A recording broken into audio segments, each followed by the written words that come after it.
عزیزان گرامی وقار، اب قلب کے سکون کے لیے تھوڑا اسٹرگل تو کرنا ہوگا، تھوڑا اسٹرگل کرنا ہوگا۔ اولیاء کاملین نے جو مقامات حاصل کی، آپ کرامات تو ان کے سنتے بھی ہیں، بیان بھی کرتے ہیں، کیا پہنچے ہوئے ولی تھے، لیکن کبھی سوچا آپ نے وہ پہنچے کس طرح سے تھے؟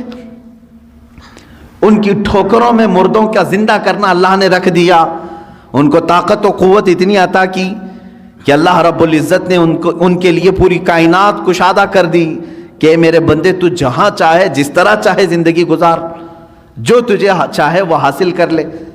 یہ کب ہوتا ہے ان کا مقام؟ میرے عزیزوں، وہ یوں ہی نہیں حاصل کرتے، اپنے آپ کو اللہ کی بارگاہ میں فنا کر دیتے ہیں۔ اسی لیے شاعر نے کہا ہے، مٹا دو اپنی ہستی کو اگر کچھ مرتبہ چاہو، مٹا دو اپنی ہستی کو اگر کچھ مرتبہ چاہو، کہ دانا خاک میں مل کر گلے گلزار بنتا ہے۔ بیج کو کیچڑ میں بونا پڑتا ہے تب جا کر کے پھول اگتے ہیں۔ تم اگر یہ سوچتے ہو کہ میں سارے مرغن غذائیں کھاؤں، بہترین چکن مٹن اور سارے گھی مرغن سب چیزیں کھا کر کے میرے دل کو ذکر کی لذتیں ملیں، مشکل ہے، ایسا مشکل ہے۔ یہ راستہ تھوڑا سا کٹھن ہے، میں تصوف کے راستے پر آپ کو کہہ رہا ہوں، کچھ چیزوں کو روکنا ہوگا، صبر کے راستے پر آنا پڑے گا۔ سرکار غوث پاک رضی اللہ تعالیٰ عنہ کی بارگاہ میں ایک بوڑھی خاتون آئی، اپنے بیٹے کو چھوڑ گئی، کہا اس کو اچھا بنائیے، آپ اس کو اچھا بنائیے، اس پر اتنی نظر کیجئے کہ یہ آپ جیسا بن جائے۔ کہا ٹھیک ہے، اس کو چھوڑ جاؤ۔ خانقاہ میں رہنے لگا۔ چند دنوں کے بعد وہ خاتون آئی، دیکھا سرکار غوث پاک رضی اللہ تعالیٰ عنہ گوشت اور روٹی کھا رہے تھے، اور اس بچے کو سوکھی ہوئی روٹی دے کر کونے میں بٹھائے تھے، وہ پانی میں بھگو کر نرم کر کے کھا رہا تھا، اس کے گلے میں چبھ رہی تھی روٹیاں۔ ماں تھی، دیکھ کر کے گھبرائی اور کہا شیخ عبد القادر جیلانی رضی اللہ تعالیٰ عنہ سے، آپ تو بڑا اس کے ساتھ بے انصافی کا معاملہ کر رہے ہیں، نا انصافی کا معاملہ کر رہے ہیں، خود تو آپ گوشت اور روٹی کھا رہے ہیں اور میرے بچے کو سوکھی روٹی جو حلق سے اتر نہیں رہی۔ آپ نے پورا دسترخوان سے جو کچھ بھی تھا کھانے کے بعد اس خاتون کو جواب زبان سے نہیں دیا، وہ جو ہڈیاں جمع تھی سب کو جمع کیا اور اس پر ہاتھ رکھ کر کے کہا قم باذن اللہ، اللہ کے حکم سے اٹھ جا۔ تو وہ جو مرغی ذبح تھی وہ پھر سے زندہ ہوئی۔ بعض اولیاء کاملین کو یہ تصرف دیا گیا ہے، وہ مرغ زندہ ہوا۔ آپ نے اس خاتون سے کہا کہ اے خاتون، جب تیرا بیٹا بھی اس لائق بن جائے تو اسے بھی میں ایسے ہی کھلاؤں گا۔ اس کی تربیت کا زمانہ ہے، اسے آج صبر سکھایا جا رہا ہے۔ میرے عزیزو، آج یہ میرے لیے بھی نصیحت ہے، آپ کے لیے بھی نصیحت ہے۔ ہم اچھے کھانے کھاتے ہیں، لیکن ہفتے میں ایک مرتبہ اپنی زندگی میں ایسا دن بھی رکھو کہ یا تو وہ دن روزے سے ہو جائیں، یا تو پھر اس دن فاقہ اس طرح سے کریں کہ جس کو نفس نہ پسند کرتا وہ چیز ہم کھائیں۔ سوکھے چوڑے ہمارے ہاں ملتے ہیں، ظاہر سی بات ہے اس کو چبانے میں دقت ہوتی ہے۔ اس نفس کو مارنا ہو تو ایک دن ایسا رکھو کہ اسی کو کھا لیں ہم۔ روٹیاں سکھا کر کے رات کو اولیاء کاملین رکھتے تھے صرف اپنے نفس کو مارنے کے لیے۔ جب تک آپ یہ جنگ نہیں کریں گے، ذکر کی لذت آپ کو نہیں ملے گی۔ ہاں، آپ اللہ اللہ اللہ اللہ کریں گے، سر ہلے گا، دل کچھ بھی نہیں ہلے گا۔ دل کو ہلانے کے لیے پریکٹیکلی طور پر آپ کو کچھ چیزوں سے گزرنا پڑے گا۔ سب سے پہلی چیز ہے اس میں اپنے غذاؤں پر کنٹرول، اپنے غذاؤں پر کنٹرول۔ یہ غذاؤں کی لت جو ہے ہمیں آج حرام کاریوں کی طرف لے جا رہی ہے۔ زبان کے چٹخارے جو ہیں بہت خطرناک ہیں۔ اسی لیے دنیا میں دو ہی شہوت ہے، سب سے بڑی شہوت، ایک شرمگاہ کی شہوت اور ایک زبان کی شہوت۔ ان دو کو اگر کسی نے شکست دے دیا تو وہ ولی بن جائے گا، ولی بن جائے گا۔ زبان کی شہوت یہ ہمیشہ اس کو جو لذت مل گئی وہی کھانا چاہتی ہے۔ جس کو گوشت کھانے کی لذت میں، گوشت حرام نہیں ہے، حلال ہے، لیکن کوئی اگر اس کا ایڈکٹ ہو گیا کہ بغیر اس کے تو مجھے چلتا ہی نہیں، تو گویا کہ تم گوشت کے غلام ہو، اپنے اوپر کسی چیز کو تم نے لازم کر لیا ہے۔ کچھ چیزیں ایسی ہیں میرے عزیزوں کہ یہ زبان تم سے وہ سب کراتی ہیں۔ اگر ایڈکٹ ہو گئے تھے، بغیر گوشت کے کھا نہیں سکتے تھے، اتفاق سے ایسا وقت آ گیا زندگی میں کہ پیسہ بھی نہیں ہے، کچھ بھی نہیں ہے، گوشت گھر میں نہیں آیا، کیا کریں گے؟ زبان دوسری چیز تو نگلتی نہیں، چوری کریں گے۔ اور کسی ایسی جگہ پر گئے جہاں پر صرف خنزیر کا گوشت مل رہا ہے، وہ بھی کھا لیں گے۔ کھاتے ہوئے میں نے دیکھا ہے ممبئی میں، زبان کا چٹکارا ہے۔ پیزا ملتا ہے، خنزیر کا گوشت ڈال کر کے آدمی بیچ رہا ہے، لوگ خرید رہے ہیں، کھا رہے ہیں۔ نان ویج کھانے کا ایک شوق ہے۔ میرے عزیزوں، کوئی بھی چیز اپنے اوپر اتنی غالب نہ کر لو کہ تم اس کے غلام بن جاؤ اور مجبوری میں تمہیں وہ سب کرنا پڑ جائے۔ ہاں، دنیا سے بقدر ضرورت چیز اٹھاؤ، کسی بھی چیز کو اپنے اوپر حاوی ہونے نہ دو۔ دو بزرگوں کی بات میں بتا کر کے اپنے ذکر کی مجلس شروع کرنے جاتا ہوں۔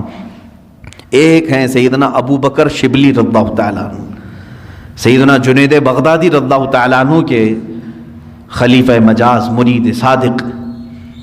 شجرہ قادریہ میں ان کا نام آتا ہے۔ بحر شبلی شیر حق دنیا کے کتوں سے بچا، ایک کا رکھ عبد واحد بے ریا کے واسطے۔ سیدنا ابو بکر شبلی رضی اللہ تعالیٰ عنہ، ان کے ذکر کرنے کے متعلق تو کتابوں میں لکھا ہے کہ رات کے وقت جب یہ کھڑے ہوتے، دیکھیں نیند کا بھی تو غلبہ ہوتا ہے نا انسان کو۔ اب زیادہ دیر اگر میں بٹھاؤں تو جمائی شروع ہو جائے گی، ہاں ہو کھولنا شروع کریں۔ کھانا جب زیادہ ہو جاتا ہے تو نیند کا غلبہ بھی آیا، اور یہ نیند بھی اللہ رب العزت کی یاد سے غافل کرنے والی چیزوں میں سے ہے۔ خشوع و خضوع نہیں رہے گا، اطمینان قلب نہیں رہے گا، یا تو مجبوری میں بیٹھے گا، یا تو تماشا دیکھنے کے لیے بیٹھے گا، یا تو صرف نام گنانے کے لیے بیٹھے رہے گا۔ جو اس کا قلب کا حضور ہے، حاضری، وہ نہیں ہو پائے گی۔ نیند کا غلبہ آیا۔ حضرت ابو بکر شبلی رحمۃ اللہ تعالیٰ علیہ سلسلہ قادریہ کے مشہور بزرگ ہیں۔ رات کو عبادت کے لیے کھڑے ہوئے، جھپکی آئی، اونگ آتی ہے نا، صرف ایک اونگ آئی، اللہ اکبر۔ اس کے بعد آپ اتنا روئے، اٹھے اور جا کر کے کیا کرنے لگے معلوم ہے؟ نمک میں سلائیاں پھیر کر اپنی آنکھوں میں لگایا۔ نمک کا سرما لگاتے تھے، صبح تک ان کی آنکھوں سے خون بہتا تھا۔ لوگ دیکھتے، ان کے مریدین کہتے، روزانہ پھر آپ نے یہی کرنا شروع کیا۔ کہا میں ان آنکھوں کو کیوں نہ سزا دوں جو مجھے میرے رب کے حضور حاضر ہونے سے روکتی ہیں، میں ان آنکھوں کو کیوں نہ سزا دوں، یہ غافل کرتی ہیں مجھے میرے رب کے حضور حاضر ہونے سے۔ یہ اسٹرگل ہے۔ اولیاء کاملین یوں ہی یہ مقامات نہیں حاصل کیے، انہوں نے اپنے آپ کو فنا کر دیا یاد الہی میں۔ حضرت شاہ مینا رحمۃ اللہ تعالیٰ علیہ لکھنؤ کے بڑے بزرگ ہیں۔ شاہ مینا کے نام سنے ہوں گے آپ، یہ لکھنؤ میں آج بھی ان کا مزار مرجع خلائق ہے۔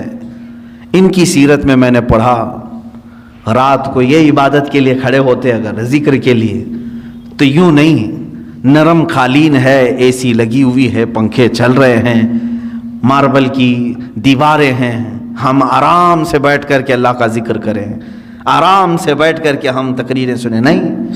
حضرت شاہ مینا رحمۃ اللہ تعالیٰ علیہ دیوار اتنی اونچی دیوار ہوتی کہ تقریباً 10 فٹ کی دیوار، 10 فٹ کے اوپر دیوار پر کھڑے ہو جاتے تھے۔ اتنی جگہ ہوتی کہ ان کے 2 قدم رکھے جا سکتے تھے اس دیوار پر، باقی کچھ بھی نہیں، نہ پکڑنے کے لیے کوئی چیز ہوتی، کچھ بھی نہیں۔ اسی حالت میں کھڑے ہوتے، لوگ کہتے زمین پر پڑھیں، کہتے ہیں کہیں مجھے زمین پر پڑھتے پڑھتے سستی آ گئی، کاہلی آ گئی تو میں ڈرتا ہوں کہ میرے رب کی توہین نہ ہو جائے، میں دیوار پر اس لیے کھڑا ہوتا ہوں کہ اگر میرے جسم کو سستی آ بھی گئی تو سزا مل جائے گی، دیوار سے دھڑام سے گروں گا، جسم کو جو سزا ملنی وہ مل جائے گی۔ دیوار پر ایسے کھڑے ہوتے تھے، ایسے کھڑے ہوتے کہ پکڑنے کے لیے کوئی چیز وہاں پر نہیں ہوتی۔ ظاہر سی بات ہے بالکل الرٹ آدمی رہے گا اس طرح سے۔ عزیزان اکرام وقار، ان اولیاء کاملین کی عبادتوں کو ہم نہیں پہنچ سکتے، لیکن یہ واقعات ہم اس لیے سناتے ہیں کہ اس کا ایک عشر عشیر، ایک ذرہ تو ہماری زندگی میں آ سکے۔ ہم اگر غوثیت کے مقام کو نہیں حاصل کر سکتے تو ان کی عبادات، ان کی ریاضات کا کچھ حصہ تو حاصل کر سکیں، کچھ چیزیں ہماری زندگی میں تو آ جائیں۔ آج ہم برسوں سے ذکر کی مجلسوں کو چھوڑے بیٹھے ہوئے ہیں، نہ ہمیں کوئی کرانے والا ہے نہ ہم کرنے جا رہے ہیں۔ کبھی آپ نے دیکھا ہمارے گھروں میں ساری چیزیں بالکل جیسی چلتی تھی ویسی چل رہی ہیں، کھانا اپنے وقت پر چلتا ہے، اور کچھ لوگوں کی ہاں بالکل فکس ہے، چل رہا ہے، سیریل اس وقت چلنا ہے، فلم اس وقت چلنا ہے، وہ ریگولر چل رہا ہے، ناغہ اس میں نہیں ہوتا ہے۔ چلیں کچھ اچھے گھر ہیں وہاں تقریریں چل رہی ہیں، نعتیں چل رہی ہیں، ٹھیک ہے، یہ سب چل رہا ہے۔ کبھی آپ نے اپنے ضمیر سے پوچھا اللہ کا ذکر کہاں گیا میری زندگی سے؟ اللہ کا ذکر کہاں گیا؟ کیا میں اپنے گھر والوں کو لے کر کبھی بارگاہ رب العزت میں ذکر کے لیے مشغول ہوتا ہوں؟ نہیں ہے۔ سالوں سال کی فہرست نکال کر کے دیکھیں تو کوئی مجلس ذکر نہیں ملتی، کوئی محفل ذکر نہیں ملتی۔ آج تو حال یہ ہے کہ دنیا یہ چاہتی بھی ہے کہ تم اللہ سے اتنے دور ہو جاؤ کہ تمہیں احساس بھی نہ ہو کہ خدا ہے۔ معاذ اللہ رب العالمین۔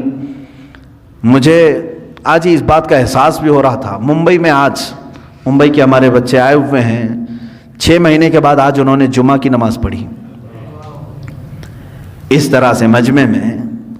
آج بھی مسجدیں بند ہیں وہاں پر، افسوس ہوتا ہے مجھے، دلی افسوس ہے۔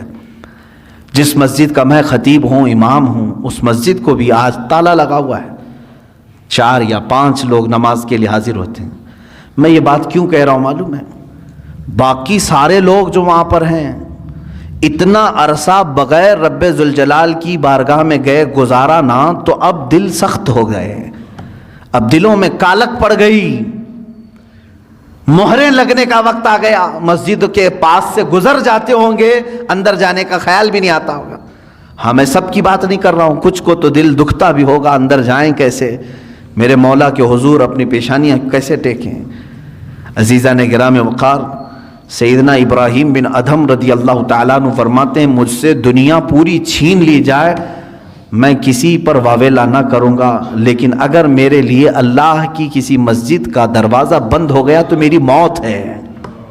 فرماتے میری موت ہے۔ حضرت ذوالنون مصری رضی اللہ تعالیٰ عنہ، یہ وہ بزرگ ہیں جنہوں نے 40 سال مسجد میں اعتکاف کیا لیکن ٹیک تک نہیں لگائی دیوار کو، مسجد کی دیوار کو سہارا تک نہیں لیا۔ وہ مسجدوں میں ان کا دل لگا ہوا ہوتا تھا۔ حدیث آپ پڑھ کر کے دیکھیں، اللہ کے حبیب صلی اللہ علیہ وسلم فرماتے 7 لوگ ایسے ہیں جن کو قیامت کے دن بھی اللہ اپنے عرش کا سایہ عطا کرے گا، جب کسی پر کوئی سایہ نہیں ہوگا، سورج سوا نیزے کے فاصلے پر کھلا رہے گا، لیکن 7 قسم کے لوگ ایسے ہوں گے جن کو اللہ قیامت کے دن محشر کے میدان بھی سایہ عطا کرے گا، عرش کا سایہ ملے گا، وہ چھاؤں میں کھڑے ہوں گے۔ وہ کون ہے؟ وہ 7 قسم کے لوگ پھر کبھی ذکر کروں، ان میں سے ایک بندہ ایسا ہے جس کے بارے میں میرے آقا صلی اللہ علیہ وسلم فرماتے ہیں رجل تعلق قلبہ بالمساجد، وہ آدمی جس کا دل مسجدوں میں لٹکا ہوا ہے۔ لٹکا ہوا ہے مطلب لگا ہوا ہے، اب اذان ہو کہ میں مسجد میں جاؤں، اب اذان ہو کہ میں مسجد میں آؤں۔ جس کی یہ کیفیت ہے اسے قیامت کے دن عرش کا سایہ عطا کیا جائے گا۔ لیکن افسوس ہے کچھ جگہوں پر یہ لاک ڈاؤن کے بہانے اللہ کے گھر ایسے بند کر دیے گئے، یہ سب ناٹک ہے۔ اب میں بولوں تو پھر دوسرے راستے پر چلا جاؤں گا، اس لیے کہ کبھی کبھار جذبات میں بے قابو ہو جاتا ہوں۔ جو ہمارے ساتھ کھیل کھیلا جا رہا ہے فقط ایک بہانہ، کورونا کورونا کورونا، یہ کیا چیز ہے؟ اس کی کوئی لاجک آج تک سمجھ میں نہیں آ رہی ہے، کوئی اس طرح کی آتھینٹک بات سمجھ میں نہیں آ رہی ہے، اور ساری پبلک بیوقوف بنتی ہے اور وہ بنا رہے ہیں۔ عجیب سی بات ہے، کچھ گدھے پورے ملک کو چلا رہے ہیں اور سب کو قائل بھی کر رہے ہیں، اور سب خاموش بھی ہیں بیٹھے ہوئے، پوری مارکیٹ بھری ہوئی ہے کھچا کھچ، کورونا نہیں آتا، بسیں چل رہی ہیں کورونا نہیں آتا، ٹرینیں چل رہی نہیں آتا ہے، مسجد میں 10 لوگ 20 لوگ آئیں تو کورونا کی تکلیف ہے۔ کسی بھی جگہ کی بات، آج پورے ممبئی کے مال کھل گئے، مال پورے کھلے ہوئے ہیں، مال میں بھیڑ نہیں ہوتی، اور باقی وہاں کی مارکیٹوں کا آج جا کر کے آپ اندازہ کریں۔ میرے عزیزوں، صرف اور صرف میں، کوئی اور وجہ نہیں، اتنے لمبے عرصے تک آپ کے ہاں بیٹھا رہا ہوں، صرف اور صرف میرے پاس دل میں یہی ایک چیز آتی ہے، میں جاؤں، میرے لیے کافی انتظار ہے وہاں پر۔ ڈیلی شاید کوئی نہ کوئی ہمارے پاک سائٹ وکرولی والے فون کرتے ہی رہتے ہیں، کب آ رہے ہیں کب آ رہے ہیں، ان کے ہاں بھی انتظار ہے۔ میں صرف اور صرف یہ ایک بات سوچتا ہوں، اللہ تبارک و تعالیٰ نے یہاں پر ہمارے لیے دروازے کھلے رکھے ہیں، کہیں ان نعمتوں سے میں محروم نہ ہو جاؤں. یہ مجھے جمعہ کی نعمت اللہ نے دی ہے، عیدین کی نعمت ملی ہے. ہم عید الفطر سے نمازیں یہاں پڑھ رہے ہیں اور بالکل کھلے عام ہیں، سارے اپنی صفیں لگا کر کے پڑھ رہے ہیں. تو میں کبھی یہی سوچتا ہوں کہ یہ نعمت سے میں محروم نہ ہو جاؤں. حالانکہ وہاں کے لوگوں کا بھی حصہ ہے، ان کی محبت سر آنکھوں پر. میں یقیناً آج بحیثیت خطیب و امام ممبئی کا تعلق ہے، لیکن صرف یہی ایک بات، مسجدیں بند کر کے لوگوں کے دلوں میں آج ایسی کیفیت آ گئی کہ جمعہ کے جانے کا اب احساس بھی نہیں رہا. چند دنوں کے بعد یہی لوگ کہیں گے، کئی کام کاج پر ہیں، جمعہ ہو رہی، ارے چھوڑو اب زور پڑھ لیں گے. اتنے دنوں تک تو زور پڑھتے ہی تھے نا. جمعہ کی اہمیت دلوں سے ختم کر دی گئی. پہلے تو زندگی میں ایک جمعہ چھوٹنے پر ہم سب میں سے، بلکہ ہماری بات تو چھوڑیں، عام بندہ جو کوئی اور نماز نہیں پڑھتا ہوگا لیکن وہ جمعہ چھوڑنے کو بہت بڑا گناہ سمجھتا تھا. جو کبھی نماز کو نہیں آتا، جمعہ کے دن اس کے گھر میں جا کر کے دیکھو، نہا رہا ہے، خوشبو لگا رہا ہے، سرمے لگا رہا ہے، مسجد کے آنے کے اہتمامات کر رہا ہے، دوسری کوئی نماز نہ پڑھتا ہو. جمعہ کا اہم رتبہ ہمارے دماغ میں موجود تھا، اس کو ختم کر دیا گیا. اسی طرح سے ہمارے دلوں سے یہ تمام چیزیں غائب کرنے کے لیے پوری دنیا ایڑی چوٹی کا زور لگا چکی ہے کہ ایک وقت ایسا نہ آ جائے کہ تمہارے دلوں میں یہ بھی خیال ہونے لگے اللہ ہے بھی کہ نہیں ہے. معاذ اللہ رب العالمین. کیونکہ جب بندہ اس سے تعلق نہیں رکھے گا تو شیطان کا غلبہ اس کے اوپر ہو جائے گا.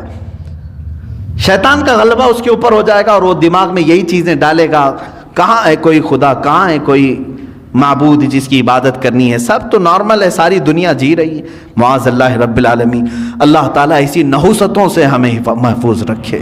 اے رب ذوالجلال، زندگی میں کبھی وہ وقت آنے نہ پائے جس وقت ہم تجھ سے غافل ہو جائیں. مولا ہم سب کو ہمیشہ تیرے ذکر میں اور تیری یاد میں مشغول رکھ. دعا یہی کرتے رہیں. اور اللہ کا وعدہ ہے فَاذْكُرُونِي أَذْكُرْكُمْ، تم مجھے یاد رکھو میں تمہیں یاد کروں گا. اور اللہ کا وعدہ سچا ہے، جس نے اسے ذکر کے ذریعے آج یاد کیا، مولا تعالیٰ اس وقت تمہیں یاد کرے گا جب دنیا تمہیں بھول چکی ہوگی. دنیا بھول چکی ہوگی لیکن مولا نہیں فراموش کرتا، وہ یاد کرے گا. اور اس کی تفسیر میں آپ جا کر کے دیکھیں گے اس آیت کی، اللہ کیسے یاد کرتا ہے بندے کو، اللہ کیسے یاد کرتا ہے. تو فرمایا مفسرین نے، تم یہاں مجمع میں اس کو یاد کرو گے انسانوں کے، رب تبارک و تعالیٰ فرشتوں کی جماعت میں تمہارا ذکر کر رہا ہوگا، تمہارا نام فرشتوں کی جماعت میں اللہ بیان کرے گا، یہی اس کا یاد کرنا ہے. اور تم دنیا میں اگر مسجد میں اللہ کو یاد کر رہے ہوں گے، اللہ اس کے بدلے میں تمہیں جنت میں یاد کرے گا. رب تبارک و تعالیٰ تمہارے نام کا اعلان جنت میں فرمائے گا. اس کا یاد کرنا یہ بہت کمال کا ہے. اسی لیے دنیا میں یاد اگر کرو، ذکر اگر کسی کا کرو تو کس کا؟ اللہ رب العزت کا. الا بذکر اللہ تطمئن القلوب، آگاہ ہو جاؤ اللہ کے ذکر سے ہی دلوں کو سکون ملتا ہے. ذکر کی مجلس ہم قائم کرتے ہیں. اللہ تبارک و تعالی ہمارے دلوں کی کدورت کو ختم فرمائے، دلوں کی سختیوں کو دور فرمائے.